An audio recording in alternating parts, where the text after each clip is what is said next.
بسم الله الرحمن الرحیم. په دې درس کې موږ تاسو د پلنو چینجیانو د فایلم په اړه باندې بحث وکړئ، د هغوی پر جوړښت باندې او همدارنګه د هغوی د ژوند پر دوران یا لایف سایکلز باندې او د هغه نوع په اړه باندې کوم چې په انسانانو او حیواناتو کې د مرض رامنځته کېدلو باعث ګرځېدل بحث وکړئ. نن موږ تاسو راځو د ګردو چینجیانو فایلم یا نیماټوډز فایلم وایو. د دې چینجیانو بدن نری، استوانه‌یي او بې بنده دی. تاسو په تصویر کې د دغه چینجیانو د یو نوي عکس وینئ. د دغه چینجیانو بدن چې دی هغه نری، استوانه‌یي او بې بنده جوړښت لري.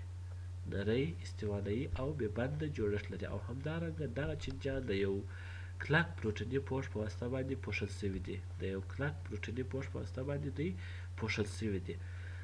ځینې یې د انسانانو، حیواناتو او نباتاتو پرازیټونه دي، په دې معنا سره چې دوی دغه ژوندي موجودات په عضویت کې ژوند کوي او د هغو څخه خپل خواړه لاسته راوړي. دوی د نباتاتو کوم شیره چې د هغه خوري او د دغه محصولاتو د ویجاړتیا یا هم د خرابېدو لامل کیږي. همدارنګه ځینې د دغه چینجیانو څخه د بکټریا او د فنجي څخه هم تغذیه کیږي او کیدلی سي چې ځینې د دغه چینجیانو څخه خپله د خپل کوم ګردي چینجیان او یا هم کم پلن چینجیان او یا هم کم بند لرونکي چینجیان چې دي د هغو هغه کوچني کړیز ساختمانونه وخوري.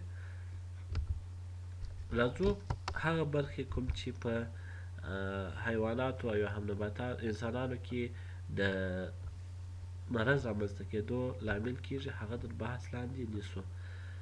لومړی د اسکاریس چینجی. د دغه چینجي د بدن سرونه نري او رنګ یې ژیړ سپین ته ورته دی. تاسو په تصویر کې وینئ د دې چینجي دواړه سرونه نري او رنګ چې دی هغه ژیړ سپین ته ورته رنګ لري. دغه چینجی د اسکاریس په نوم باندې یادول کیږي. د دغه چینجي کوم ښځینه جنس چې دی هغه په هر دوران کې یا د خپل ژوند په هر دوران کې هر لایف سایکل کې د 200,000 هګۍ اچوي او د غایطه موادو سره یو ځای دغه هګۍ د انسان د بدن څخه خارجیږي. دغه هګۍ د لمر د رڼا او د لوړې تودوخې په موجودیت کې په مستقیم ډول له منځه ځي. خو هګۍ که چیرې په محیط کې وي غیر فعاله وي، هغه وخت فعاله کیږي کله چې دغه ناپاکه اوبه او یا ناپرېمنځل سوي کم سبزیجات چې دي هغه د دغه چینجیانو په هګیو باندې چټل وي او وروسته د دغه ناپاکه یا چټلو سبزیجاتو او ناپاکو اوبو له لارې د انسان هضمي سیستم ته داخل سي.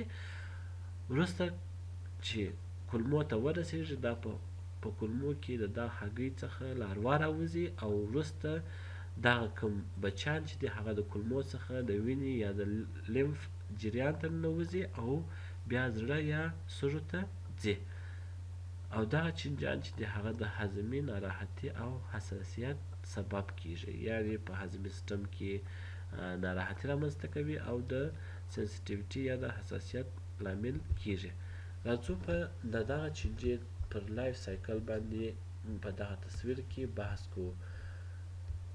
لومړی تاسو وینئ چې دغه چینجی د انسان په هضمي سیستم کې موجود دی. د انسان په هضمي سیستم کې موږ تاسو ویل چې د دغه چینجي کوم مذکر کوم ښځینه جنس چې دی هغه په یوه لایف سایکل کې 200,000 هګۍ اچوي. کله چې دغه هګۍ د انسان د عضویت څخه د غایطه موادو د لارې و محیط ته ووتل، وروسته بیا دغه هګۍ تاسو وینئ چې په محیط کې چې دوی انفرټیلایزد دي، یعنې دوی کم بایولوژیکل ډیولپمنټ نه لري، کم په اصطلاح یو بیولوژیکي پرمختګ په دوی کې نه لیدل کیږي یا دوی غیر فعاله وي.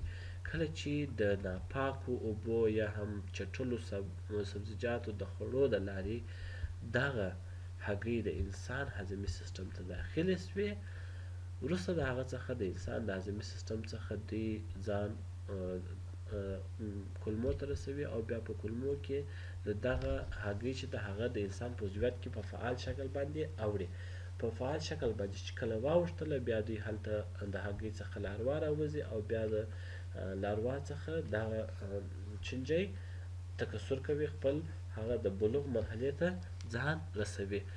وروسته د هغه څخه بیا دغه کوم ښځینه جنس چې دی هغه خپل هګۍ اچوي. وروسته دغه موږ تاسو ویل چې په هر لایف سایکل کې دا 200 زره هګۍ اچوي. نو دغه رقم دغه سایکل چې دی هغه جریان لري. موږ تاسو باید کوشش وکړو چې د ناپاکو اوبو د کارولو څخه او د ناپاکو سبزیجاتو د خوړلو څخه په جدي ډول سره ډډه وکړو.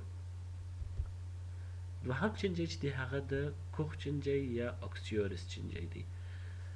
د دغه چینجی کوم بالغ ډول چې دی هغه د لوی کولمو په وروستۍ برخه کې ژوند کوي. د لوی کولمو په وروستۍ برخه کې ژوند کوي. کله چې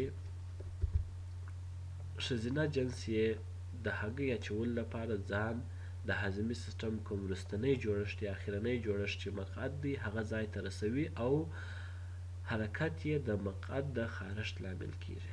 یعنی دغه ښځینه جنس د دغه چینجي چې دی د هګۍ د اچولو لپاره ځان مقعد ته رسوي او هلته د دغه چینجي د حرکت د سببه د مقعد د خارښت لامل کیږي. وروسته دغه د مقعد د ګرولو د لارې دغه هګۍ د لاسونو په واسطه باندې بیا معدې ته ځي. یعنی کله چې موږ تاسو دغه کم ښځینه جنس چې د هګۍ د اچولو لپاره ځان مقعد ته رسولی دی هلته دغه مقعد کې چې کوم هګۍ موجوده دي د دغه د مقعد د ګرولو په واسطه باندې زموږ تاسو لاسونه د دغه چینجي په هګۍ باندې چټلیږي. وروسته دغه لاسونه که چیرې د خولې سره په تماس کې سي نو د خولې د لارې دغه چینجي هګۍ معدې ته او بیا کولمو ته ځان رسوي او بیا هلته د بلوغ مرحله تیروي. کله چې د بلوغ مرحله تیره کړه نو بیا وروسته د ژوند دغه سایکل بیا دوام لري. بیا د هګۍ د